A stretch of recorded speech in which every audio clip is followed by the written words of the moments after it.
안녕하십니까. 오마이TV 시청자 여러분. 저는 오마이뉴스 장윤선 정치팀장입니다. 여러분 오늘 비가 촉촉히 내리고 있는데요. 따뜻한 오후 되고 계신가요? 저희는 오늘 오마이뉴스 상암동 스튜디오에 소중한 손님들을 초대했습니다. 여러분 혹시 지금 대통령 선거만 진행되고 있다고 생각하시나요? 사실은 서울교육감 선거도 진행 중에 있습니다. 저희가 여론조사에서 1, 2위를 다투고 있는 두 분을 모셔서 인터뷰를 진행하고 있는데요. 그중에 첫 번째 순서로 이수호 민주진보 교육감 후보를 모셨습니다. 그리고 오늘 이수호 선생님하고 같이 하실 선생님들은 이창동 영화감독 이창동 선생님 그리고 영화배우 문성근 선생님이십니다. 차례로 소개해드리겠습니다. 우선 이수호 교육감 후보님 안녕하십니까? 예, 인사 반갑습니다. 부탁드립니다. 예, 이수호입니다. 예, 고맙습니다. 귀한 자리 마련해주셔서. 네, 이창동 감독님 인사해 주시죠. 네, 저는 이런 자리에 잘 안 나와봐서 좀 어색합니다만 안녕하십니까? 네, 이창동입니다. 네. 네, 안녕하세요. 문성근입니다. 이수호 선생님하고는 배우로서 동지입니다. 그 정지영 감독의 부러진 화살이라는 영화가 있었거든요. 거기에 이제 총장 선생님으로 나오셔가지고 같이 출연을 했습니다. 물론 그 전부터 80년대 그 후반부터 이렇게 저렇게 많이 만나 뵀었고 늘 깊이 존경해왔습니다. 이게 역사적인 소명이시겠죠. 그래서 참 무거운 짐을 지셨는데 뭐 이렇게 늘 존경해왔던 사람으로서 이 자리에 한번 나오고 싶다 해서 나왔습니다. 네. 반갑습니다. 오늘 저희가 이렇게 보면 그 직업군은 다 다른 것 같은데요. 두 분은 영화시고 한 분은 그 교육운동 굉장히 오랫동안 해오신 선생님이신데요. 세 분을 모시고 오늘 서울교육의 미래 그리고 한국 정세에 대해서 한번 얘기를 해보도록 하겠습니다. 우선 그 이창동 감독님하고 이수호 선생님하고 저희가 그냥 편안하게 선생님이라고 하는 게 나을 것 같아요. 네. 교육감 후보님 이러면 너무 이 토크쇼에 안 맞기 때문에 호칭을 그냥 선생님으로 하겠습니다. 그 두 분 선생님 굉장히 인연이 깊으신 것으로 알고 있는데요. 같은 학교에서 같이 교사로 재직하셨다고요. 우선 이수호 선생님께서 먼저 그때 인연을 얘기를 해주시죠. 예. 그 들어가기 전에 네. 우리 문성근 배우님이라고 불러야 되나? 배우님. 좀 고마운 인사를 드려야 될 것 같은데 아까 그 같은 배우로서 출연을 이제 부러진 화살을 했는데 재밌는 표현을 했어요. 총장 선생님. 총장이면 교수든지 네. 총장님인데 총장 선생님 하여간 고맙습니다. 저를 올려주셔서. 우리 이창동 선생하고는 제가 그 서울의 신일고등학교 근무할 때 만났죠. 제가 지금 그 수율에 있는 신일학교에 먼저 부임을 했습니다. 저도 이제 시골에서 촌놈이었고 서울에 좋은 학교입니다. 신일 고등학교. 지금 뭐 제자들도 좋은데 거기 와서 이제 국어를 가르치고 또 상담실 아이들 어려운 애들 만나고 이러고 있던 차 제가 가고 이제 한 3, 4년 지났나 4, 5년 지났나 그때 이제 여전히 초원에서 부임을 해왔죠.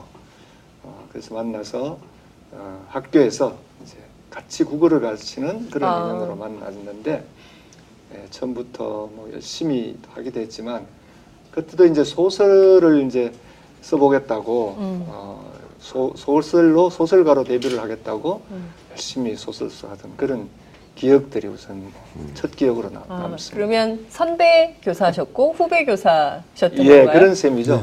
그 별로 이렇게 그 차이는 안 나 보이시는데 연배 차이가요? 많이 연배 나시나요? 차이가 좀 있으시죠. 있으시고 네.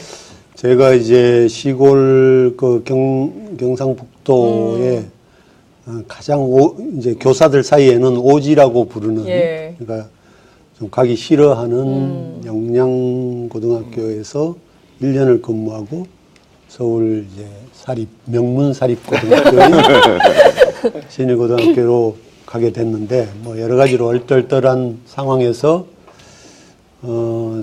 이수호 선생님이 저한테 먼저 다가오셔서 인사를 나누었고 또 여러 가지 친절하게 이제 대해 주셨는데 그때 학교에서 굉장히 제가 5년 근무했는데요. 네. 신일고등학교에서 굉장히 가까이 지내던 4명의 교사가 있었습니다.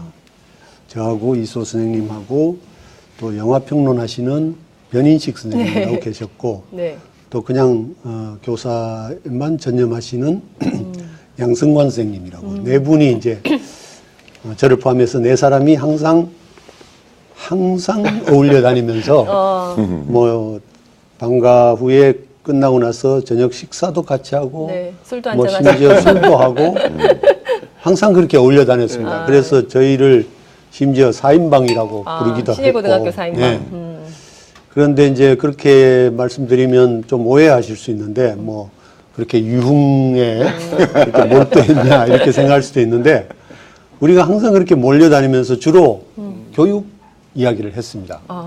그러니까 교육 현장에서의 모순에 대해서 같이 고민했고 같이 계속 이야기를 나누었고 그리고 뭐 이제 때때로 저도 뭐 소설을 쓰고 있었고 변인 선생님도 계시고 뭐 양수환 선생님 다른 분도 마찬가지로 뭐 삶이나 뭐 예술이나 문화나 이런 다 국어 선생님이었으니까 네.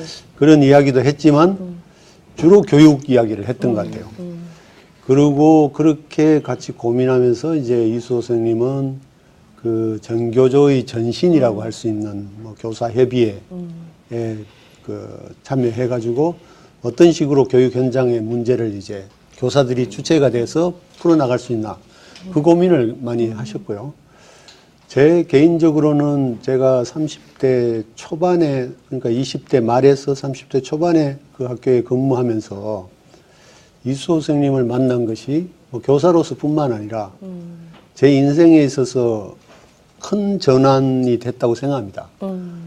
왜냐하면 뭐 제가 비록 뭐 소설가로 이제 뭐 미미하게라도 활동하고 있기도 했지만 그냥 학교 생활에 파묻혀 가지고 네. 그냥 내 할 일 하고 이렇게 하기 쉬웠을 텐데 그 몇 년 동안 계속 서로 이야기하면서 서로 소통하고 뭐 같이 고민하고 그 공적인 문제로 계속 뭔가 얘기를 했던 것이 저한테는 굉장히 큰 계기가 됐죠.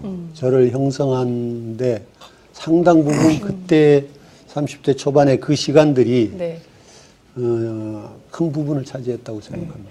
그게 1980 몇 년? 82년 저는 82년부터 87년까지. 82년에 오셨. 그리고 예. 우리 현대사 예. 완전히 복판에. 예, 현대사로 보더라도 가장 격렬하고 가장 네. 고민이 많았던 예.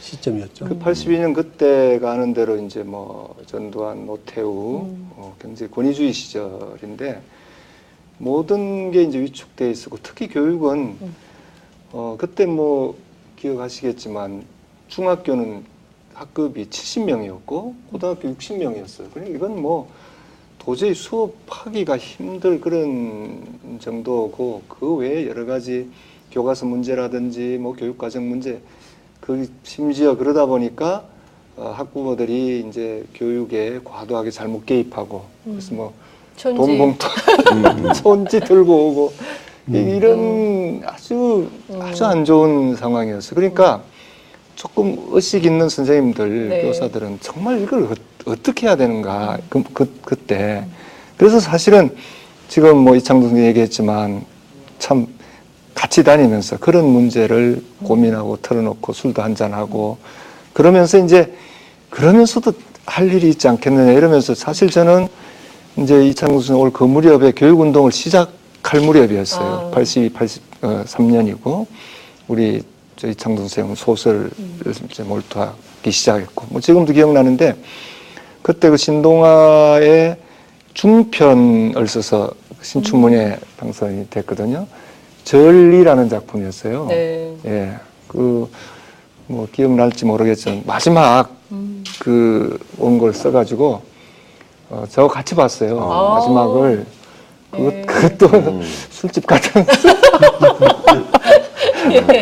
같이 보면서 모든 일은 술집에서 아니 사실 네. 우리 그때 교사들이 그렇게라도 그 시대를 돌파하지 않으면 안 됐던 아픔이 사실은 다 있었던 거죠. 그래서 저는 교육운동하면서 사실 열심히 하다가 86년에 교육민주화 선언이라는 걸 했어요. 그때 이제 제가 목이 잘릴 위기에 예. 처했던 그 유명한 때잖아요. 그래서 이게 큰일 났다 이랬는데 사실 이창동 선생하고 몇몇 선생이 뭐 변인식 선생 이런 분들이 선생님들을 다 모았어요. 학교에. 예. 선생님들 다 모아서 저하고 신정식 선생 두 분이 관여가 됐는데 이 두 분 하는 거 우리도 찬성한다. 그리고 어떻게 선동을 했는지 예. 선생님들을 그래가지고 선동이라는 말은 좀 그런 설득을 했는지 아니 뭐 그런 또 의식이 그 정도는 있었습니다. 그때 우리 신일학교는 선생님들이 만약 두 선생님이 파면을 당하거나 불이익을 당하면 우리도 전부 행동을 같이 한다. 뭐 이런 걸 해서 발표를 했어요. 그러니까 학교가 꼼짝 못하는 거죠. 그래서 사실 제가 이 목숨을 구했던 일도 예, 그런 일이 있었지만 제가 생각에는 이제 교사들이 전반적으로 그 교육 운동을 하는 이소 선생님 같은 분처럼 그렇게 열심히 못해서 그렇지 앞에 나서서 네. 대부분은 이제 같은 문제를 공감하고 그렇죠. 있었거든요. 그래서 이제 우리도 지지하고 지원한다라는 뜻을 모았던 거고 그리고 그때 신일학교의 학교 재단에서도 그리고 학교의 뭐 교장 선생님 이하 그분들도 위에서부터 압력이 내려오니까 어쩔 수 없이 그걸 이제 처리하고 싶었으나 또 교사들의 이런 것을 또 핑계 삼아서 이소 선생님 같은 분을 보호할 수 있었죠. 네. 그리고 그 이소 선생님이 이제 촌지 이야기를 하시니까 저도 개인적인 기억을 이소 선생님하고 관련된 기억을 이야기하고 싶은데 저는 시골 학교에 1년 근무하고 정말 가난한 학생들만 다니는 학교거든요. 네. 근데 거기서는 뭐 촌지라는 거를 구경해 본 적이 없습니다. 저는 단 한 번 그 학부모님한테 그 할머니 그러니까 이제 그 손자를 데리고 사는 할머니로부터 그 장터에서 행상을 하시는 분인데 뭐 이렇게 나물 같은 걸 파시는 분인데 저한테 고맙다고 담배 2갑을 제가 담배를 좋아한다는 이야기를 듣고 그걸 신문지로 싸서 고무줄로 탱탱 묶은 아이고. 그걸 주시는 거는 받아봤지만 예. 촌지를 받아본 적이 없고 뭐 제가 뭐 없는 돈이라도 줬으면 좋지. 그런데 막상 서울에 오니까 그게 이미 일반화돼 있더라고요. 촌지가. 네. 그때 그런데 그거를 이제 학부모님이 가지고 오시는데 그걸 또 안 받고 거부하면 굉장히 분위기가 이상해지고 또 주신 분도 굉장히 쭈뼛거리면서 주시는데 굉장히 모욕하는 것 같고 하여튼 그게 쉬운 문제가 아니더라고요. 그래서 어쨌든 불가피하게 받을 수밖에 없는 상황이 돼서 제가 이제 이소 선생님한테 네. 여쭤봤죠. 예. 이거 어떻게 해야 되냐고. 예, 그랬더니 이소 선생님이 저한테 하시는 말씀이 뭐 할 수 없이 받아야 된다면 절대로 집에는 갖다 주지 마라. 근데 저는 그게 굉장히 현명한 예. 이야기라고 들었습니다. 왜냐하면 이소 선생님 말이 그걸 집에다 주기 시작하면 일단 거기에 맞춰서 생활하게 된다는 거예요. 살림 규모가 거기에 맞춰지기 때문에 그게 이제 받을 수밖에 없는 구조로 가는 거다.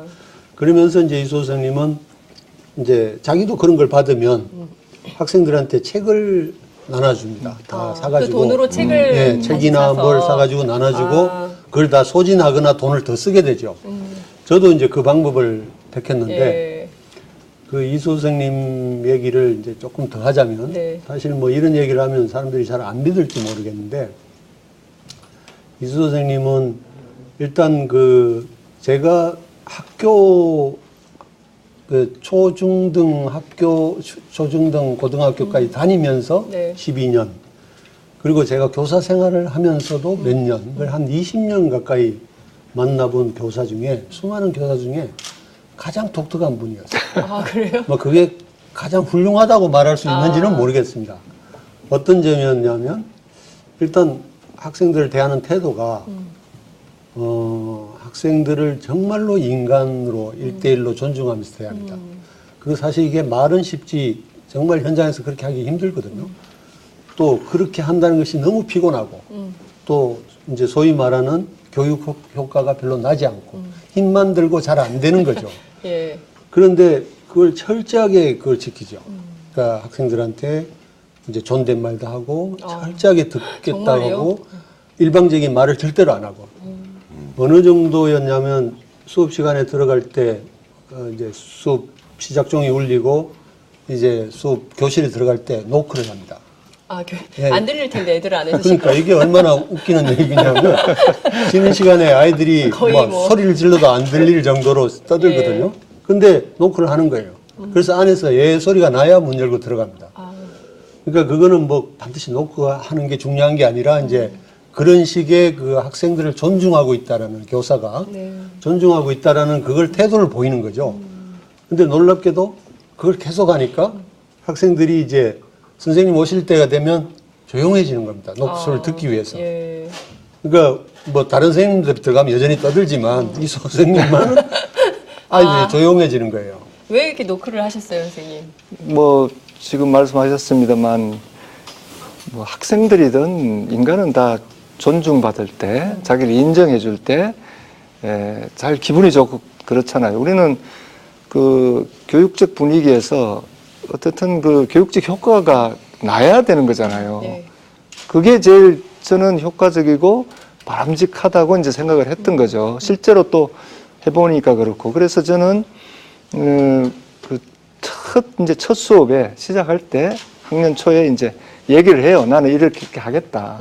나한테 약속이기도 하고 그 학생들과 약속. 그러니까 꼭 지켜야 되고 그때 함께 하는 약속 중에 하나가 이제 체벌 같은 거 안 하겠다. 진짜 힘들어요. 불편하고. 체벌 안 하면요. 그렇지만 어떤 애들은 저는 뭐 이 담임을 하면서 성적표 같은 것들도 그냥 주죠. 주고 뭐 도장 찍어와라 뭘 어떻게 이제 안 하죠. 또 다른 학생도 공개도 안 하고 주면서 네가 자기가 자기 성적을 확인한 순간 받을 상과 또 받을 벌은 이미 혼자 다 받는 거 아닙니까? 네. 보는 순간 그걸로 충분하다. 다만 부모님은 그래도 그걸 볼 만한 책임과 자격이 있지 않니? 그것도 네가 판단해서 보여드리고 그렇게 하려면 하고 그건 네가 판단해서 해라. 이런 게 아이들로 봐서는 굉장히 그 당시로는 좀 충격적이고 신선하죠. 그래서 뭐 참 실천을 하기도 하고 이러는데 어떤 애들은 그래요.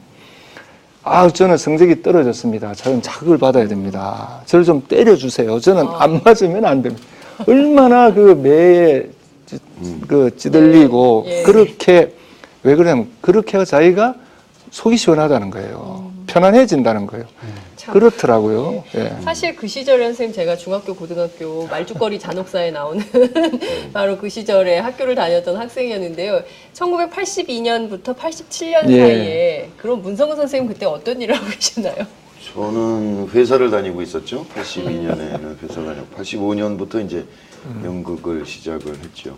근데 그 후에 이렇게 이수호 선생님, 이창동 감독, 변인식 선생님 이 얘기는 참 많이 들었습니다. 영화에서. 예. 전설같이 전해져 내려오는데 변인식 선생이 영화 얘기를 예. 학생들한테 늘 자주 했었고 그래서 지금 이제 교육에 대한 어떤 큰 철학을 말씀을 하셨는데 이렇게 다 예술가시니까 시 쓰시고 네. 소설 쓰시고 영화 하시고 그러니까 학생들에게 그런 문화예술적인 소양이랄까 이런 부분들을 굉장히 많이 하셨다는 얘기를 들었고 어떻게 보자면 지금도 우리 교육이 가야 할 굉장히 중요한 부분을 그때 미리 실천하고 계시지 않았나 네. 그런 생각이 들어요. 얘기 많이 들었죠. 그러게요. 이수 선생님, 예. 예, 굉장히 그 반가운 사람들이 많은 것 같아요. 이 저희 열린 인터뷰 방송 보면서 네티즌들이 의견을 예. 주고 있는데요. 이수호, 이창동 선생님들 정말 반갑네요. 대선만큼 중요한 교육감 선거 좋은 열매 있었으면 좋겠습니다. 막 이런 게 있고요. 꼭 화이팅 하세요. 뭐 이런 것도 있고, 재밌겠다. 좀 더 재밌게 해주셔야 돼요. 재밌겠다. 막 이런 의견들이 있습니다. 예. 그런데 아까 이제 그 얘기 예. 조금만 더 해볼게요. 선생님, 그 학교 다닐 때, 저희는 사실 정말 여학생들이지만 예. 많이 맞고 자랐거든요. 뭐 그렇죠. 발바닥도 맞고, 막 종아리도 맞고, 허벅지도 맞고, 예. 막 많이 맞았는데, 선생님, 이창동 선생님은 저도 체벌을 했습니다. 체벌을 했고 체벌에 관해서는 굉장히 안 좋은 추억이 저한테 있고요. 제가 처음 부임한 아까 이야기한 그 경상북도 오지에 있는 고등학교에 갔을 때 거기에 있는 학생들이 너무 패배의식에 사로잡혀 있어가지고 저는 이제 너희들도 대학에 갈 수 있다라는 이제 꿈을 심어주려고 그랬고 굉장히 열심히 대학에 가고자 하는 대학 입시 교육을 굉장히 열심히 했죠. 참 잘못된 선택이었지만 그러나 그때는 제가 굉장히 순수한 마음으로 그걸 했고요. 그래서 성적을 어느 정도 기준을 정해놓고 미달되면 때렸던 적이 있어요. 그런데 제가 이제 제 기준이 학생들의 수준보다 너무 높아가지고 너무 많이 때려야만 했던 거예요. 그래서 약속은 지켜야 되고 네. 제가 그 다음에 한 사람 한 사람 그런 거 밥을 못 먹었습니다. 팔을 못 해가지고. 너무 많이 때려서요. 네, 그게 때리는, 맞는 사람도 아프지만 때리는 사람도 힘들거든요. 근데 그것이 얼마나 이제, 그 허무한 나의 그 학생들에 대한 나의 비전이었나, 잘못된 교육 목표였냐 하는 것은 뭐 1년도 가기 전에 제가 절감을 했고요.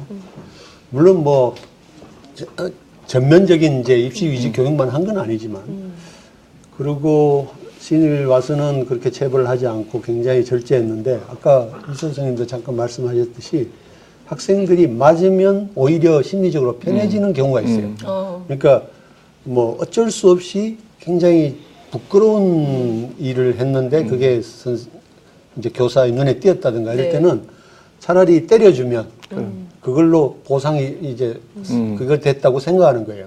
그렇지 않고 그걸 그냥 용서한다든가 그냥 넘어가면 네. 계속 그걸 마음에 가지고 있게 되죠. 그런 경우는 저는 지금 체벌 불가피를 이야기하는 게 아니라 그런 경우도 있더라. 있다는 건데, 네. 그럼에도 그런 이제 말하자면 체벌의 효용성이 있지만 이수 선생님처럼 철저하게 그 체벌을 없이도 교육이 가능하고 네. 그 어떤 뭐 소위 말하는 수월성 교육도 그게 가능하다는 걸 몸으로 실천하고 보여주신 분이죠. 네, 그렇군요. 그 교육이 그 시절하고 비교해 보자면 좀 많이 바뀌었다고 보십니까? 이수 선생님 어떻게 보십니까? 지금 계속 교사하시다가 예. 교육운동 하시고 지금 이제 교육감 출마까지 하셨는데요. 그 시절, 그때 그 시절과 비교해서 우리의 교육이 굉장히 많이 변했다고 평가하시나요? 소크라테스 시절에 소크라테스도 제일 이제 걱정했던 게 청소년이었어요. 얘들이 제일 문제다. 이걸 어떻게 바로잡아야 되는데, 늘 그런 것 같아요. 시대마다 그런 고통과 아픔이 있고 그 질이 좀 다르죠. 아까 저희들이 교단에 있으면서 할 그 시절, 80년대 초반 그 무렵은 이 교육이 이제 국가가 과도하게 개입을 한다거나 여러 가지 그 투자나 시설이 미흡해서 아주 열악하다거나 뭐 학교 분위기가 뭐 우리는 신일 같은 경우는 참 좋았지만 대부분 학교는 거의 교장이 제왕적 분위기 뭐 이런 거여서 안 좋았는데 지금은 그런 것들은 많이 개선됐어요. 실제로 학급당 인원수도 줄었고 했는데 여전히 또 이런 사회에서 벌어질 수 있는 일들 무슨 이상한 폭력이에요. 네. 폭력이 뭐 그때도 있긴 했지만 학교 폭력과 지금과 같은 따돌림, 학교 폭력 또 과도한 사교육비 이런 거 거의 예상하지 못했던 또 어려움이 다가와서 지금도 너무 힘들잖아요. 그래서 여전히 항상 그 시기마다 어려움이 있고 그걸 극복하려는 노력을 해야 되고 더 나은 방향으로 가야 되는 것이지 뭐 상대적 비교는 할 수는 있을지언정 본질적인 문제는 아니다 이런 생각이 들어요. 항상 어렵다. 청소년들 특히 학생들을 가르치고 그 무렵 아이들을 올바르게 성장하게 하는 것은 시대의 과제다 이런 생각을 늘 합니다. 두 분 선생님, 말씀하세요. 저도 이 문제에 대해서 조금 말씀드리고 싶은데요. 뭐 저뿐만 아니라 모든 국민들이 그 일생을 산다면 그 다 교육을 거의 인생의 모든 부분을 교육을 채용하면서 그렇죠. 인생을 산다고 봐요. 그러니까 첫째는 이제 자기가 교육 받으면서 살아가는 거고요. 그 다음에는 이제 자기가 학부모로서 또 자식을 교육하면서 살아가니까 뭐 요즘은 조부모도 손자의 교육을 책임져야 된다고 그러잖아요. 왜냐하면 뭐 제가 이건 뭐 들은 이야기입니다만 아주 그 교육비가 많이 드는 사립 유치원 같은 경우는 조부모의 경제를 본대요. 왜냐하면 그 유치원에 들어오는 아이의 부모 같은 경우는 30대 정도인데 그렇게 과도한 뭐 한 달에 몇백만 원의 그 교육비를 드리는 게 사실상 불가능하기 때문에 이제 조부모의 경제력이 뭔지를 본다는 거예요. 이런 식으로 이제는 손자의 교육 문제까지도 신경을 써야 되는 시대가 돼버렸는데요. 제 경험에 의해서 생각해 보면 뭐 어느 시대나 교육 문제는 다 누구에게나 고민거리고 골치 아픈 문제지만 저는 점점 교육의 환경은 나빠져 가고 있다고 생각합니다. 제가 스스로 돌이켜 봐도 저한테도 3기가 있는데 이제 1기는 제가 교육받았던 때고 2기는 제가 교사로서 교육을 했던 때고 3기는 저희 아이들이 학교 다니면서 체험한 이제 교육 현장인데 그리고 지금도 제가 대학에 있으면서 뭐 대학 교육이지만 하고 있지 않습니까? 점점 나빠지는 것 같아요. 그러니까 우선 물리적인 환경은 좋아졌습니다. 그리고 제도나 시스템도 어쨌든 뭐 정비를 하려고 노력은 하고 있고요. 그런데 제가 생각하기에는 가장 근본적인 문제는 교육 생태계라고 그럴까요? 이게 편없이 나빠져 가고 있고 무너지고 파괴되었기 때문에 그러니까 교육이라는 게 학교 교육도 있지만 뭐 가정 교육도 있고 사회 교육도 있고 지역 사회 교육도 있고 그런 식으로 인성이 만들어지면서 단지 경쟁력만 하더라도 뭐 학교에서 시험 치는 것뿐만 아니라 옆에 아이가 뭐 인격적으로 우수한 것도 보면서 스스로 자기도 거기에 지지 않고 더 좋은 사람 되려고 노력하는 이런 것도 다 경쟁력이지 않습니까? 근데 이런 교육이 형성돼서 이제 어떤 그 하나의 인격체가 되는 건데 지금은 그런 걸 해주던 지역 사회가 이를테면 뭐 동네 같으면 무슨 뭐 서점이니 문방구니 뭐 무슨 가게니 이런 것들이 이제 아이들이 모이고 서로 뭘 나누던 그게 없어지고 있거든요. 그렇죠. 지금 뭐 PC방 아니면 사설 학원이죠. 그러니까 그리고 누구도 간섭하지 않고 가정에서조차 간섭하지 않고 그러니 그 모든 교육의 부하가 학교에만 몰려들어서 그런데 학교에서 그걸 해주느냐 하면 학교에서 그런 부담 때문에 부담이 있지만은 더 이제 말하자면 그 학력 교육만 하다 보니 학생들이 밖에서 당연히 해야 될 것들을 못하고 학교에 와가지고 학교의 경쟁 위주의 교육을 받으면서 이제 힘들어지기 시작하는 거죠. 그래서 뭐 학교 폭력이니 이런 문제가 계속 발생하는데 그거를 무슨 뭐 전담 교사가 뭐 어떻고 뭐 폭력에 예방하기 위한 뭐가 어떻고 처벌이 어떻고 하는 거는 그냥 아주 표피적인 이제 현상만 치료하는 거지 근본적으로는 교육 기능 자체가 생태 교육 자체가 이미 파괴됐기 때문에 그게 잘 안 되고 있는 거죠.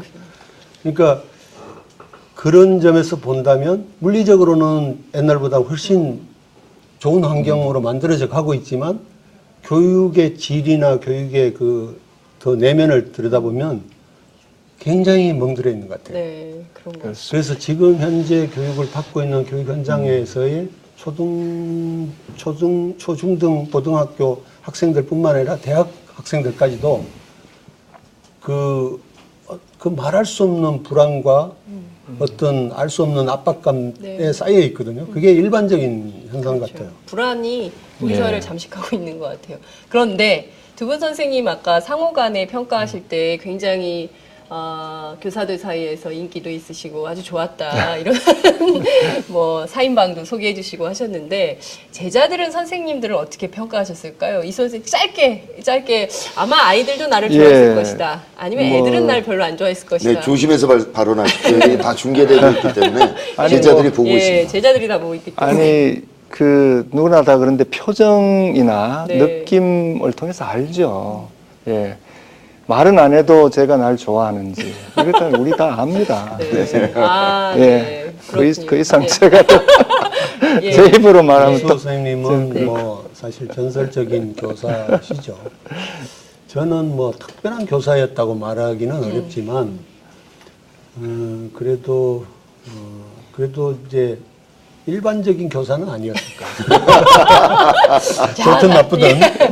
다들 이렇게 일종의 자뻑 평가를 해주셨는데요. 저희가 이 자리에 그 선생님들께서 직접 가르치셨을 때 제자였던 한 분을 저희가 초대를 했습니다. 혹시 기억하실 수도 있고 기억 못하실 수도 있을 것 같은데요. 박용진 제자를 혹시 기억하십니까? 이 자리에 모시겠습니다. 어서 오십시오. 예, 이 자리에 잠깐. 네. 원래 일찍 마이크. 오셔서 원래 제자가 선생님들을 기다려야 되는데 말이죠. 제자가 늦게 왔습니다. 여기. 예. 저는 여기 오면 그 왜 TV 토크쇼 있잖아요. 네. 음악도 나오고. 네, 유명한 그런 모시고 나면 그 음악도 나오고. 친구나 예. 그 특별 게스트 불러서 네.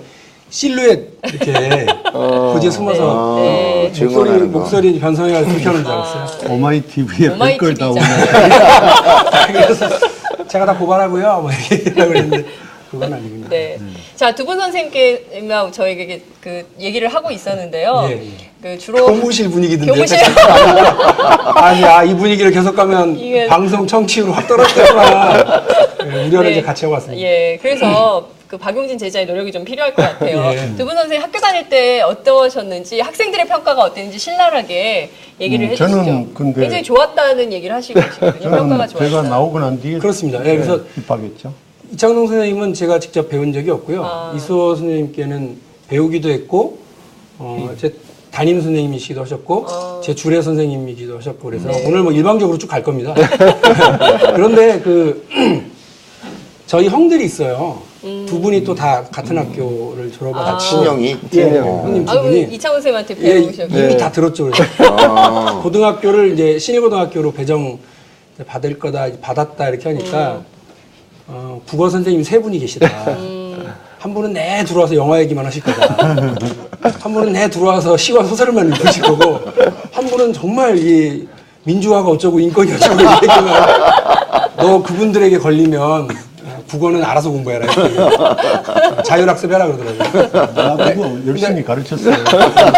아니 근데 어디선가 제가 이창훈 선생님 처음 뵙고 제가 신일학교 졸업했습니다 하고 인사를 드렸어요. 그래서 네. 제가 이 말씀을 들은 바가 있습니다 그랬더니 그건 이수호 선생한테 걸렸을 경우야.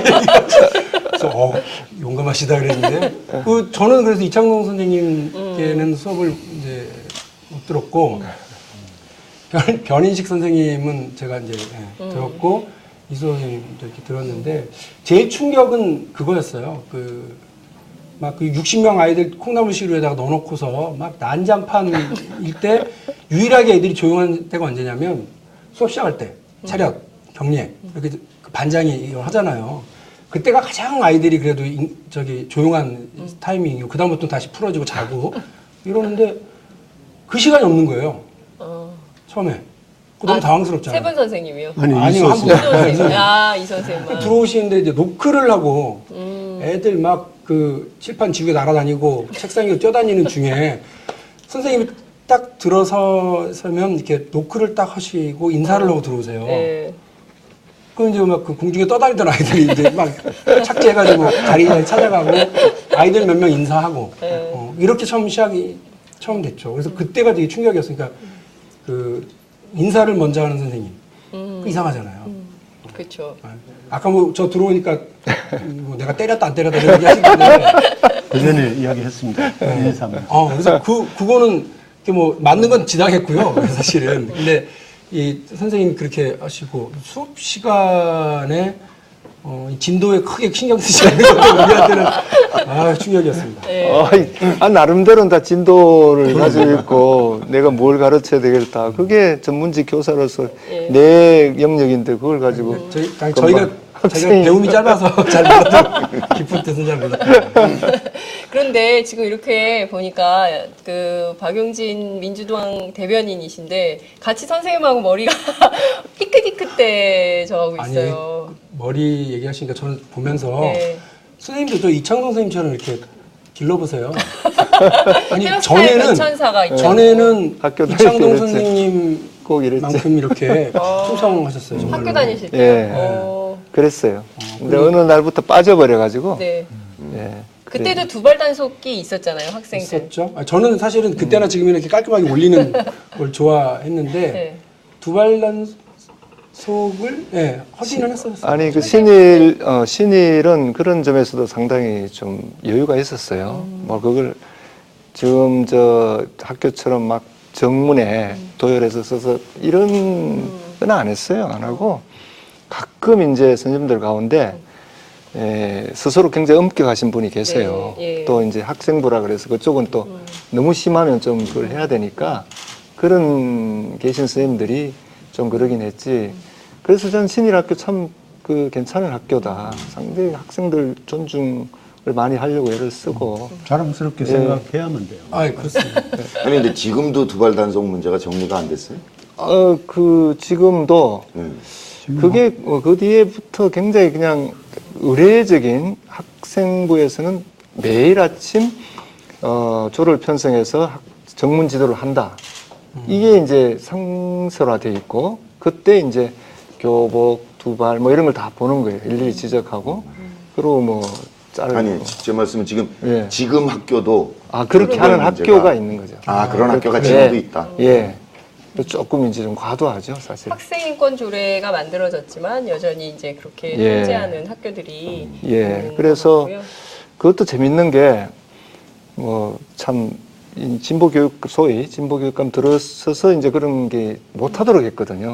단속을. 예. 단속 자체를 단속 자체를. 못하도록 해서 이제 뭐 학생인권 조례다 뭐 이렇게 해서 그때는 또 괜찮았어요. 근데 어려운 일 당해서 이제 직무대행 체제로 바뀌면서 또 그게 부활하고 그렇죠. 이게 그래서 이게 학교 체제라는 게 참 그래요. 그래서 정말 올바른 관점을 가지고 그 교육 행정이 잘 돼야 된다. 그런 식으로 그냥 무슨 일률적으로 그렇게 하는 거는 정말 모두에게 옳지 않은 것 같아요. 그 선생님들도 못할 짓이고 학생들도 그렇고 그런 문제는 여전히 있는 것 같아요. 그 선생님 그 말씀 하셨어요? 제가 늦게 와서 뭐 두발 단속과 내 머리에 대해서. 그 헤어스타일에 안 대해서 했습니다. 한번 얘기 안 하셨거든요. 아니죠. 아까 아까가 아니죠. 전에 그러셨다고요. 뭐 회의 때 두발 단속에 대한 뭐 이렇게 입장 얘기할 때 아직 선생님도 모르셨던 모양이죠. 아직도 글쎄. 그래 아이들을 학교에서 두발 단속을 하냐. 머리 관리를 받아야 되는 건 나다. 이 머리 대머리를. 나 하나로 족하다. 그러니까 저기 두발 검사, 두발 관리는 나 하나로 족하지. 아이들은 단속하지 마라. 해야 된다. 이렇게 얘기하셨다는 거예요. 그렇죠. 그러고 보니까 선생님 머리 많이 근데 저 같은 경우는 네네. 관리하셔야 되겠는데요. 저 같은 경우는 이제 제가 교사잖아요. 네. 교사였잖아요. 근데 저 자신이 머리를 기르고 있었어요. 나도 길렀어요 그때는. 그러니까 저 같은 사람이 두발 두발 단속 하는 것 자체가 좀 난센스죠. 학생들이 보기에는. 네. 그러니까 그 결국은 단속을 하느냐 마느냐의 그 뭐 학교의 뭐 재량권, 인권, 학생 인권에 얼마만큼 생각하느냐 이 문제도 있지만 결국은 문화의 문제고 네. 그게 교사의 태도의 문제라고 생각해요. 그러니까 학생들은 그런 직접적인 단속도 단속이지만 일상화된 문화나 일상화된 그 규율이 훨씬 더 학생들한테는 힘든 거니까요. 근데 그렇게 이제 하면 대부분의 학생들은 그냥 아무 그 비판의식이나 문제의식 없이 그냥 그 무조건 받아들여 버려요. 그것도 참 문제라고 생각하는데 그런데 그 중에 가끔 어떤 학생들은 엄청난 심리적인 또는 이 정신적 타격을 받아요. 예. 그거는 굉장히 우리가 조심해야 돼요. 10명을 단속했는데 1명이 그런 학생이 있으면 그건 전체를 안 해야 되는 거죠. 그래서 그런 엄청난 그 타격을 받고 그런 생각이나 이런 것들을 평생 가지고 가는 그래서 그렇죠. 맞는 데 대한 이야기라든지 그런 아주 수모를 당하면서 두발 단속이나 뭐 가방 뒤지기 이런 걸 당한 이런 것들에 대한 인격적인 모독 침해 이런 거는 참 엄청나게 갖고 있는 학생들이 있어요. 지금도 만나면 그런 예를 그렇죠. 들거든요. 30년 지났는데 생생하게 기억하고 있는 그때 누가 나를 이렇게 했는지 이거 정말 안 되겠다. 그건 아닌 것 같아요. 어릴 때 기억은 잘 예. 안 잊어지는 것 같아요. 근데- 이런 질문이 하나 있습니다. 고등학교 때 박용진 제자가 정치인이 될 거란 예감이 있으셨습니까? 예. 아니, 학교 갈 때도 좀 이런 식이에요. 예, 좀 뭐 갑자기 학생회장 출마했다 떨어지고 그런 건 아니에요? 갑자기 저 선거는요 국회의원 선거만 떨어졌어요. 아 당대표 선거로 떨어졌구나. 이게 예. 그러니까 학생부터 있는 건 대부분 됐어요. 아, 됐어요? 예. 선생님 기억하시는 아니, 예. 제자. 예. 그 고등학교 2학년 때 이제 담임으로 만났죠. 그게 이제 제 마지막 담임이었어요. 1988년이죠. 뭐 그게 이제 고등학교에서 제일 황금기고 또 학생부 활동도 하고 하는데 아주 지금도 머리 예? 머리 깎아 있는 거 보세요. 아주 그 범생이 범생이. 스스로 이렇게. 근데 내면은 또 안 그렇잖아요. 굉장히 학생들하고 뭐 이렇게 하는데 그때부터 상당히 그런 기질과 그런 또 지도력 뭐 이런 것들이 상당히 있더라고요. 그러면서 뭐 교사에게 와서 이렇게 대하는 태도나 이런 게 보통 학생들은 좀 힘들어요. 네. 와서 제대로 정확하게 의사전달을 하고 가는 게 힘들잖아요. 주눅이 들고 되게 그런데 정확하게 그러면서 뭐 지금 상황이 이렇고 그러면서 학생회 활동을 하겠다 그래서 하라 그랬죠. 저는 뭐 하겠다는 건 다 하라 그러는 그런 거니까. 보통 공부 잘하면 그런 거 하지 말라고 그러는데. 공부는 뭐 예. 제가 뭐 그 당시는 그래도 다들 공부를 잘했어요. 다들 공부를 잘하고. 선생님 기억력이 좀 아니. 내가 가르친 학생과 다른가? 아니, 지금 보세요. 지금은 신일 고등학교에서 성균관 대학을 가면 아주 거의 최상이에요. 그 성균관 세상이 대학을 막 다 털리고 있는. 성균관 대학을 아주 우습게 알고 아, 예. 간 그 정도의 안 가려고 그랬어요. 서울대가 멀더라고 저희 집에서 미아역에서 관악산이니까. 예, 그게 다 연결되는데 그때는 특목고라고 몇 개밖에 없었어요. 그리고 뭐 자사고 이런 게 없었어요. 그러니까 일반계 고등학교가 다 골고루 다 와 있었던 거죠. 그러니까 그 중에는 뭐 심지어 제가 고3 이 친구 맡기 전에 고3 담임을 할 그 무렵은 86년이네요. 고3 담임을 할 때는 좀 뭐 과장돼 있긴 하지만 저희 반 그때 이제 성적 순으로 좀 학급 편성을 좀 했었어요. 편법으로. 저희 반에서만 서울대학을 10명이 갔거든요. 내가. 네. 그래서 아까 이창동 선생이 그렇게 아이들 그렇게 대하고 자율적으로 대하고 또 상당히 비판의식도 얘기하면서도 아이들 스스로 해서 공부도 잘할 수 있게 하는 그런 게 실제로 가능하거든요. 저는 체험을 통해서. 네. 그리고 그때 그만큼 평준화가 제대로 돼 있었던 거예요. 그리고 모든 학교에서 서울대학도 가고 모든 학교에서 골고루 가고 성균관 대학 간 걸 아주 뭐 자기 공부 못했다고 얘기하고 이런 때였죠. 네. 지금은 진짜 네. 너무 서열화돼 가지고 그렇죠. 몇몇 고등학교만 가는 이런 시대가 돼 버린 거예요. 네. 그걸 저는 이번에 좀 아, 완화시키자 네. 계속 주장을 하고 있습니다. 자, 계속 부모의 네. 입장에서는 이렇게 자기 자녀가 그 경쟁을 이기고 예. 잘하기를 원하고 그래서 어느 정도의 경쟁이 있는 게 좋다 이렇게 생각하는 학부모도 많이 계시지 않습니까? 예, 당연히 그렇죠. 그리고 뭐 그런 선의의 경쟁이라든지 이런 것들이 또 어떤 의지나 이런 걸 촉발시키고 분위기를 좋게 하고 그렇죠. 스포츠가 경쟁이 없으면 아무것도 안 되잖아요. 그 스포츠 정신도 있는 겁니다.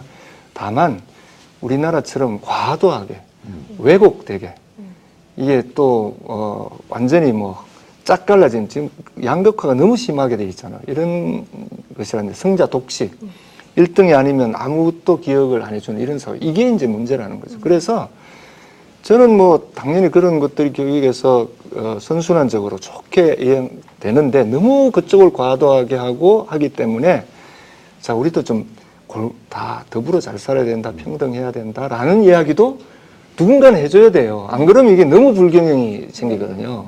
그래서 저는 사실 그런 경쟁의 선순환이라든지 그것도 다 인정을 하면서도 과도는 안 되지만 네.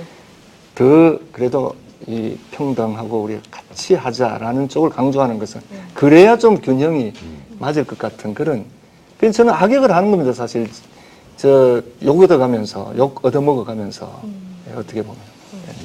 근데 뭐 한국 교육 전체에 있어서도 이 서열화가 심각하지만 서울시만 이야기하더라도 어쨌든 뭐 강남, 강북이라든지 지역별의 서열화가 이루어져 네. 있고 그리고 이제 소위 말하는 특목고라고 불리는 뭐 외국 고등학교나 뭐 이미 실패한 것이 판명난 자사고 뭐 이런 예. 등등으로 사실 외국 고등학교 출신만 하더라도 서울대, 연대, 고대, 정원에 거의 맞먹게 돼 있잖아요. 지금 숫자가.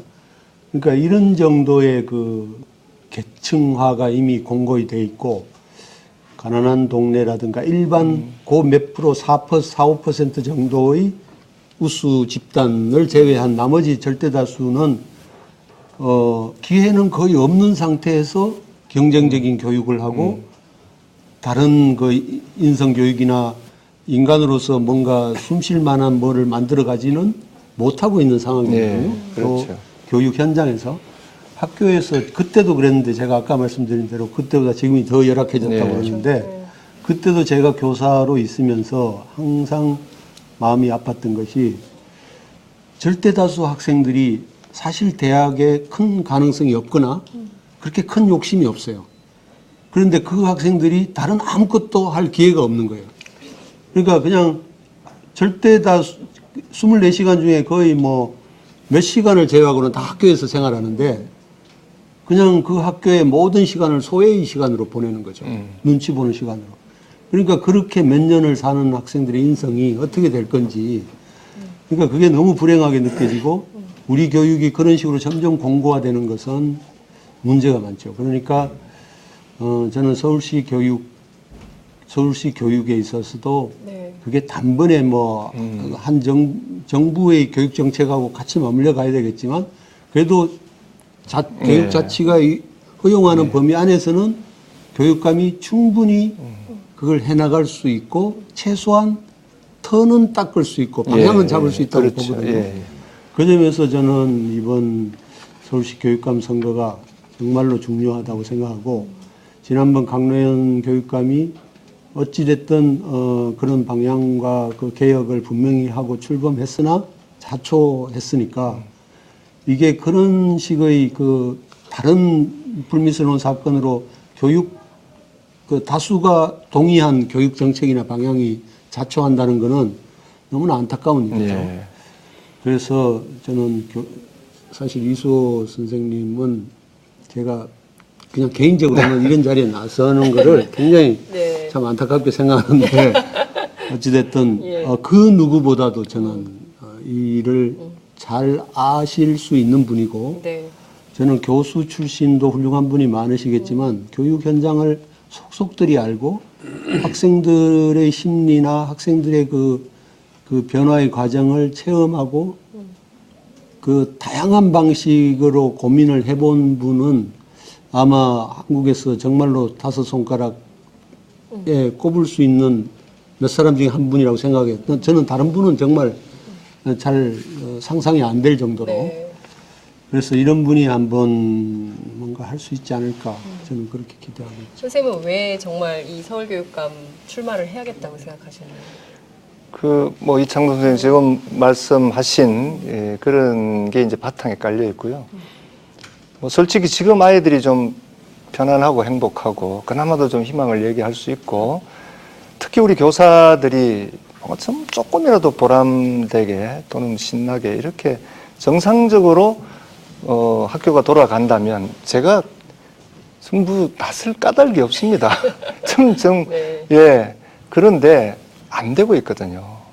그건 뭐 여러 가지 이유가 중첩되어 있는데 그 중에 하나가 그럼 누가 이 일을 그동안 맡아왔느냐는 거죠.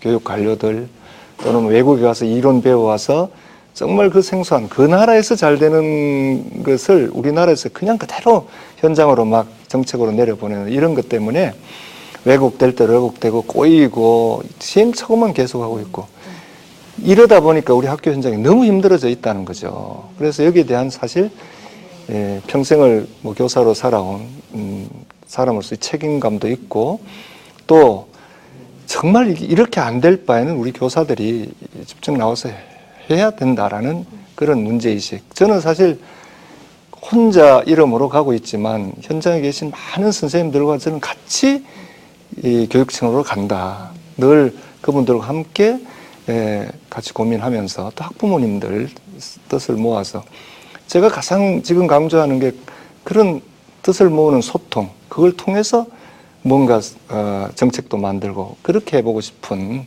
그래서 정말 이제는 더 이상은 방치해서는 안 된다. 조금이라도 나아질 수 있는 방향으로 한번 고민해보자. 이런 이제 생각을 가지고 나온 거죠. 네. 예. 그 인터넷에 굉장히 많은 분들이 독자분들께서 댓글을 올려주고 계시는데요. 해외에서 저희 방송 굉장히 많이 보고 예. 계신 것 같습니다. 그 저희가 진행하고 있는 대선 올레 방송도 해외 104개국에서 시청을 하고 계시는데 오늘도 이런 의견이 있네요. 캘리포니아는 일요일 밤인데 문성근 선생님도 나오셨네. 캘리포니아 교민들한테 반갑다고 인사하셔야 될 것 같아요. 반갑습니다. 제가 지금 목이 이렇게 갔습니다. 예. 조금 있다가요, 서울 시간 6시에 광화문에 가서 또 문재인 후보 토크 콘서트 형태의 유세를 합니다. 조심할게요. 이제 까꾸로 매다다도 16일이고요. 걱정하는 분들이 많이 계신데 우리가 남은 시간 정말 한 사람이 10명씩만 감당해주면 분명히 됩니다. 걱정하지 마시고 열심히 응원해 주십시오. 그런데 두 분 선생님은 선생님 처음 언제 이수 선생님 만나신 건가요? 영화 통해서 처음 만나신 건가요? 그건 아니죠. 네. 80년대에 저 수일이 오시지 않으셨어요? 예, 그럼요. 늘 예. 뵙게 예. 됐고요. 그래서 그때부터 알고 있었고 사실은 이번에 국민의 명령이라고 해서 혁신된 정당으로 야권 대통합을 이루자 이 운동을 할 때도 찾아뵙고 말씀을 드리고 그랬었어요. 이제 그 전교조 활동하시고 그래서 잘 그렇게 굉장히 빡빡하다 그럴까? 그럴지도 모른다라고 생각하고 말씀을 드렸는데 그 민주대연합에 대해서 적극적으로 동의를 하시고 이게 큰 틀에서 같이 가야 된다라고 얘기를 해주셨고 많이 응원을 해주셨죠. 그래서 그야말로 뭐랄까 이게 포용하고 또 이렇게 단계적으로 온건하게 꼭 일이 되는 방향으로 일을 하시는 분이구나라는 거를 그때 느꼈고 많이 힘을 받았습니다. 연기자로서는 네. 어떻습니까? 뒷모습만 나오셨는데요. 뭐. 근데 사실 문성근 선생은 제가 그 선친이신 우리 문 목사님을 이제 제가 너무 좋아하고 또 목사님도 저를 기여해 주시고 해서 자주 뵙고 또 같이 이렇게 활동도 하고 해서 늘 이제 같이 배울 기회가 많았고요. 또 우리 형님 되시는 호자 근처 쓰는 형님이 문화 활동도 하고 저하고 같이 이제 그 강경대 죽고 했을 때도 전체 그 문화 책임을 맡으셨어요. 그렇죠. 저는 집행 책임을 맡고 같이 이렇게 일하던 경험, 그리고 갑자기 돌아가시고 그래서 그 목사님도 계속해서 그쪽 제가 들락날락 하면서 저는 정말 문성근은 저는 그래서 굉장히 참 이상한 사람이다. 저 목사님 가게 그때는 회사 다니고 이렇게 좀 덜렁덜렁거리고 지금도 좀 불량소년 비슷하잖아요. 또 친구가 명예하남이세요? 영화도 주로 악역을 하고 그래서 아주 그런 느낌도 이제 받고 그랬죠. 그러면서 그래도 굉장히 이제 선망의 대상이죠. 우리 같이 이제 얼치기 이렇게 문학도 하고 하는 사람은 이렇게 진짜 그 방면으로 가서 뭔가 제대로 한 사람이 되게 부럽잖아요. 이창동도 마찬가지, 문성근도 마찬가지인데 그런데 어느 날 진짜 정치를 한다고 막 네. 깃발을 들고 막 이래서 이야, 또 이게 뭐야? 이렇게. 근데 봤더니 문 목사님 계실 때도 예. 문 목사님 밀사로 왔다 갔다 하시면서 그때도 진짜 막후 정치를 다 하셨더라고 보니까 그런 그게 충분히 네. 이미 내부에 돼 있고 그래서 야 정말 대단하다. 그래서 굉장히 뭐 같이 하면서 지켜보면서 너무 좋죠. 네. 그런데 같이 배우로서 또 출연까지 했으니까 근데 가만히 생각, 저는 처음에 네 분을 모실 때, 이분들을 어떤 줄로 엮을 수 있을까 했는데 보니까 아주 오래된 깊은 예. 인연들이 아니 또 있으신 스크린 커터 싸울 때도 뭐 같이 하시고. 그 김대중 선생의 옥중 평지에 보면요, 홍걸 씨가 고려대학교 사학과에 들어갑니다. 그러니까 그랬을 때 아버지가 교도소 안에서 편지 보낸 게 있거든요. 그 아버지는 정치과를 가기를 원하셨던 것 같아요. 근데 사학과 가니까 편지 내용이 결국 올라가는 길은 다 다를 수 있다. 그런데 결국 만날 것이다는 얘기를 하셨어요. 그러니까 네. 지금 교육운동, 예, 뭐 감독, 예. 정치, 연기자. 사실은 아까 이제 교육이 망가진 게 교육 상태가 무너진 게 우리 국가 공동체 전체의 문제라는 인식인 거지 않습니까? 그러니까 이 공동체가 좀 더 낫게 하기 위해서 각자 자기 분야에서 하더라도 거기에 다 힘을 합칠 수 있고 만날 수 있는 것 같다 그런 생각이 듭니다. 이게 좀 완성되면 다 각자 자기 업계로 돌아가서 현업으로 돌아가서 일할 수 있게 예. 되는 건가요? 그렇게 돼요. 저는 갈 데가 없어요. 저는 복직투쟁이에요 이게. 복직투쟁. 이 MB 정권 들어오더니 출연을 못하게 방송국에 다 압박을 해가지고. 네. 그러니까 김재동, 김미화 이런 사람들은 진행자라서 이렇게 도드라져 보였죠. 우리 같은 경우는 그 연출자가 섭외를 해야 그때 되는 거거든요. 그러니까 섭외 자체가 없는 거죠. 네. 그러니까 참 이렇게 저급하게 우리 역사가 후퇴할 수 있을까. 그러니까 직업이라는 것, 예. 이거는 존재 이유지 않습니까? 그렇습니다. 근데 예. 그거를 밥줄을 끊어버리겠다. 이건 국가가 존립할 이유도 없는 거고. 그렇죠. 그냥 대단한 폭력인 거죠. 뭐 김근태 선배 붙잡아다가 예. 그 참혹하게 고문한 것도 고문이고 이것도 대단히 잘못된 일이죠. 그렇습니다. 그게 얼마나 무슨 이거 잘못됐냐면 이게 뭐 특히 교육은 정치적 중립이다. 사실 정치적 중립이라는 의미는 전혀 다른 데 있습니다. 국가 권력이나 이렇게 개입 못하도록 막는 건데 엉뚱하게 아무것도 못하게 하는 거예요. 교육감을 뽑는데 교사가 아무것도 못해요 지금. 그러니까 이런 그 모순이 어디 있어요? 네. 그래서 정말 개혁하고 바꿔야 될 게 너무 많아요. 네. 그래서 뭐 박용진한테 기도해야 될지 앞으로 이런 이제 직업이 정치니까 네. 그쪽 해서 네. 그런데 기대를 이번 선거가 사실은 진보교육감인 광노현 교육감에 이어서 예. 하는 선거여서 사람들이 이 혁신교육의 내용에 대한 관심들이 굉장히 높은데 예. 과연 이수효표 혁신교육은 어떤 내용이 될 것인가에 대한 학부모들이 고민이 되게 많은 예. 것 같거든요. 덧붙여서 어떤 네티즌께서 이런 질문을 주셨어요. 이수 후보님이 당선되면 우리 아이 성적 나빠질까봐 걱정하는 부모님들이 계시다. 예, 이런 분들에게 어떤 말씀, 어떤 대안을 주실 수 있냐 이런 의견인데요. 예. 예, 뭐 우선 성적은 나빠지지 않는다라는 걸 이제 분명히 말씀드리고요. 아까 뭐 용진이도 그런 얘기를 하고 했지만 그게 자율적이고 자주적이고 비판적인 의식을 심어주고 우리 사회를 좀 제대로 알게 하고 하는 게 그 스스로 공부하는 힘을 길러줘요. 네. 공부 다 해봐서 알지만 스스로 할 때 힘이 생겨 그때부터 성적이 올라가는 겁니다. 그래서 뭐 어떻게 생각할지 모르지만 제가 학교에 있으면서 국어를 가르쳤네 안 가르쳤네 말들이 많은데 제가 정말 이 상대적인 것 때문에 제가 이런 예는 들기는 싫습니다. 그럼에도 불구하고 다 대학들 잘 가고 다 잘 됐다는 사실을 하면서 이게 지금 이게 제일 안타까운 건 줄석이고 상대적인 거거든요. 그래서 성적도 저는 수학 난이도 확 낮춰야 된다고 생각하는 사람입니다. 그것 때문에 선행학습 생기고 사교육 난리치고 있거든요. 네. 왜 그렇게 어렵게 만들어 놓은 거예요? 그래서 소위 우리가 늘 뭐 기준으로 삼는 OECD 평균 수준으로 우리 학교의 수학도 난이도를 낮추면 그 굉장히 완화되고 좋아요. 그렇게 다 같이 낮추면 되잖아요. 그러니까 그 학부모님도 마찬가지예요. 뭐 그 경쟁에서 내가 올라가야 되겠다 이 생각 버리면 편안해지고 성적도 뭐 좋아지고요.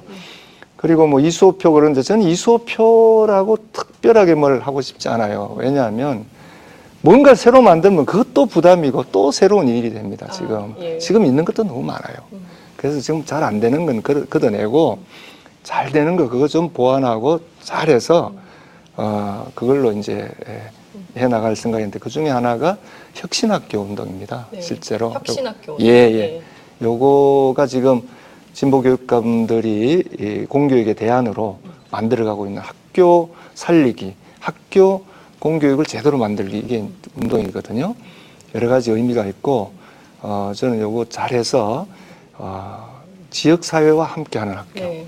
예, 우리 학부모, 교사 학부모들이 적극적으로 참여해서 함께 만들어가는 공동체 의식이 살아있는 학교. 이렇게 좀 만들어갈 생각. 오늘 아침에 네. 우리 시장님 뵀습니다. 마을 공동체 하면서 그렇게 만들어가야 된다고 생각하시면서 저기 오늘 이번에도 이태리인가 어디 가서 협동조합 공부를 하고 오셨더라고요.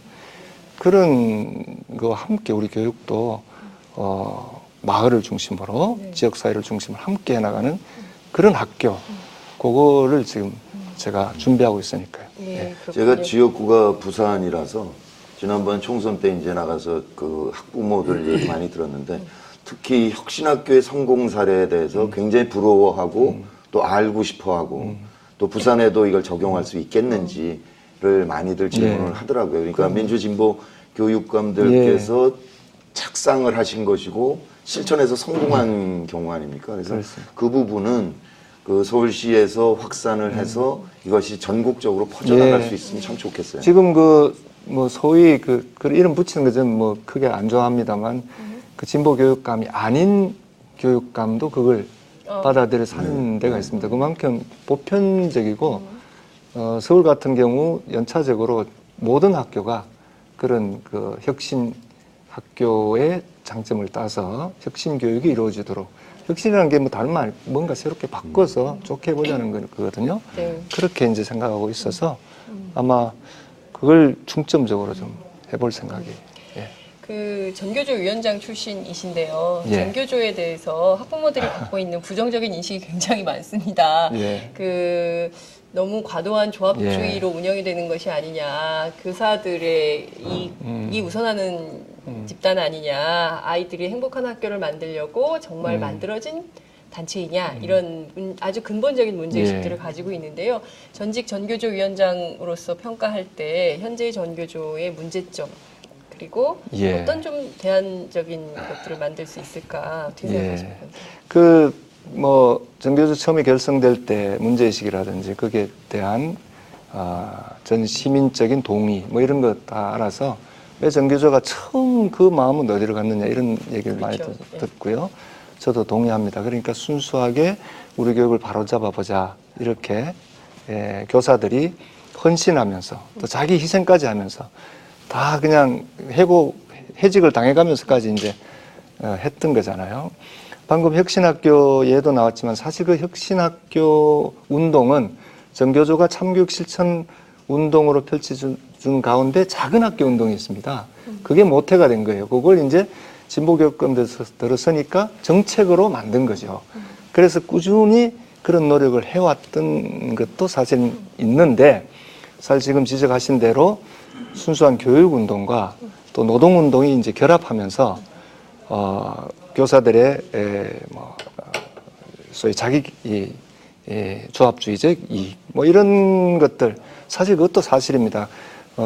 교사들이 좀 열악하다라고 스스로 생각했고 자기 권리를 다 확보하는 것이 올바른 길이다라고 생각했기 때문에 사실인데 그런 것들이 좀 과도했고 또는 막 사회가 변하고 변하는데 우리 전교조가 그 변화에 부응하지 못하고 좀 더 정체에 있었던 이런 점들 뭐 잘못이 많이 있습니다. 그런 것들을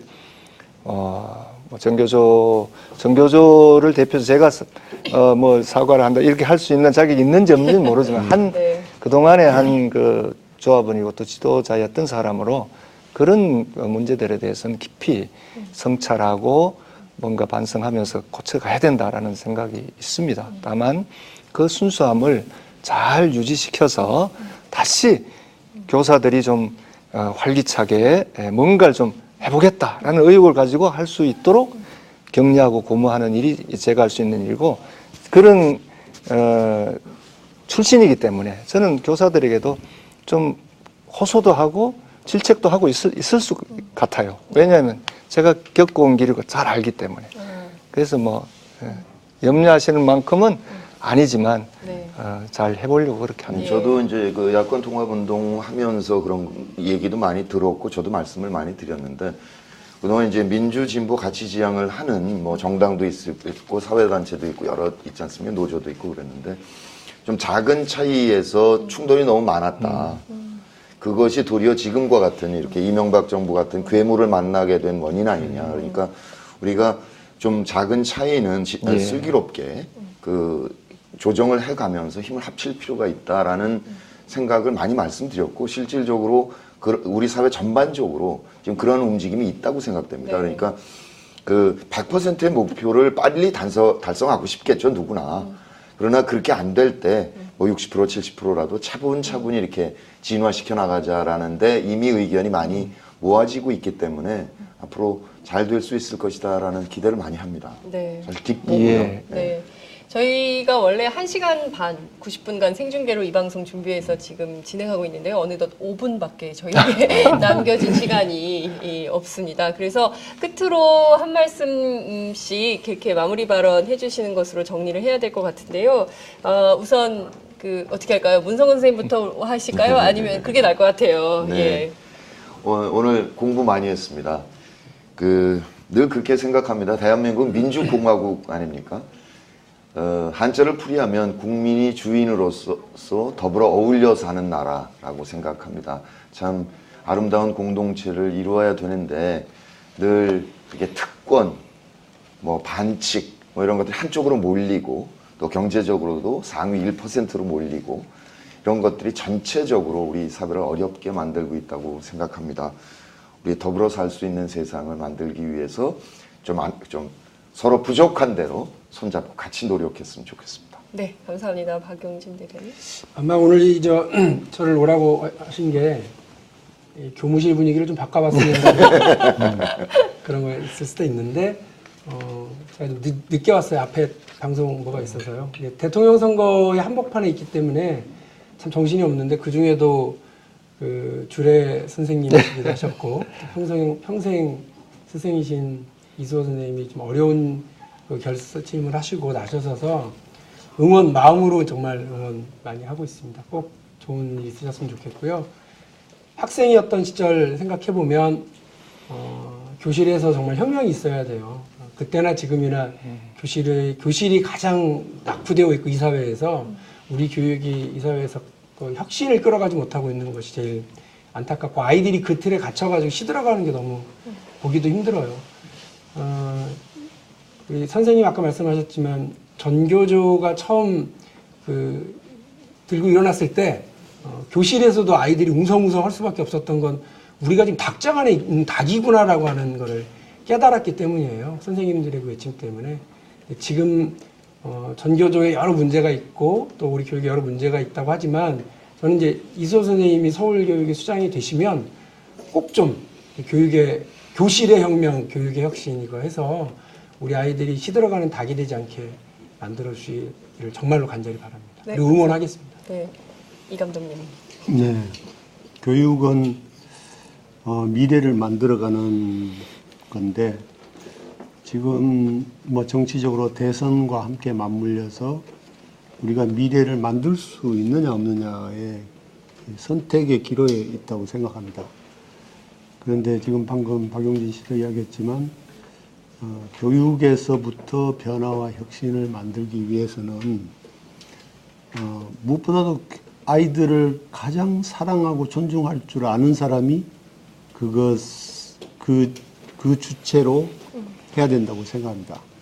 제가 아까도 누누이 말씀드렸지만 제가 지금까지 만나본 교사, 지금까지 교육관계 인물 중에 이수호 선생님만큼 아이들을 그렇게 사랑하고 아이들을 그렇게 존중하고 그러면서도 아이들을 변화시켜내는 사람을 본 적이 없거든요. 제가 같이 교사로 생활하면서도 저 자신을 매우 많이 돌아보게 했을 정도로 이수호 선생님이 그런 정신과 그런 마음으로 한국 교육의 미래를 만들 수 있는 터전을 반드시 할 수 있도록 기회를 가졌으면 좋겠다고 생각합니다. 네, 감사합니다. 끝으로 이 선생님. 너무 좋은 말씀 해주시고 또 과도한 평가를 해주셔서 정말 마음이 더 무겁고 그렇습니다. 많이 부족합니다. 이번 선거에 출마하면서도 많은 학생들, 교사들, 학부모들 만나면서 늘 부족하다는 느낌 많이 받습니다. 더 많이 공부하고 또 정말 그동안 잘한다고 잘했지만 못한 것도 얼마나 많겠습니까? 제가 한 일도 그렇고 제가 함께 했던 여러 조직도 그렇고 그런 생각합니다. 잘못한 거 또 철저히 반성하고 또 성찰하면서 그것을 정말 조금이라도 나은 미래로 가는 이 참 디딤돌로 삼아서 그렇게 가도록 하겠습니다. 어떤 자리에서 무엇을 하든지 간에 우리 학생들, 아이들 존중하고 또 우리 선생님들 무엇을 고민하는지 함께 고민하면서 학부모님들 함께 우리 교육을 조금이라도 낫게 그렇게 해서 좀 희망을 이야기할 수 있는 그런 교육으로 만들어갈 수 있도록 할 수 있는 최선을 다하겠습니다. 고맙습니다. 잠깐만요. 세 분 인사말을 들으니까 안타까운 게 저 선거법 때문에 말을 못한 겁니다. 저는. 예. 여기도요. 예. 저도 선거법이요. 네. 교무실 분위기를 또 이렇게 이걸 바꿔주시는군요. 예. 여러분 90분간 어떻게 보셨습니까? 저희가 오늘 서울 학교 교육의 미래를 가지고 얘기하는 90분이었던 것 같습니다. 특히 오늘 저는 이수호 선생님 하면 늘 이렇게 책을 한 권 갖고 다니셨던 게 늘 이렇게 기억이 나는데요. 이분이 늘 갖고 다니셨던 책 중에 하나가 달라이 라마의 행복론입니다. 그 행복한 아이들을 선생님이 만들어주시기를 기대하면서 오늘 방송 마치겠습니다. 문용린 후보의 인터뷰도 이어질 예정입니다. 오늘 시청해주셔서 감사합니다. 이것으로 마치겠습니다. 감사합니다. 네, 고맙습니다.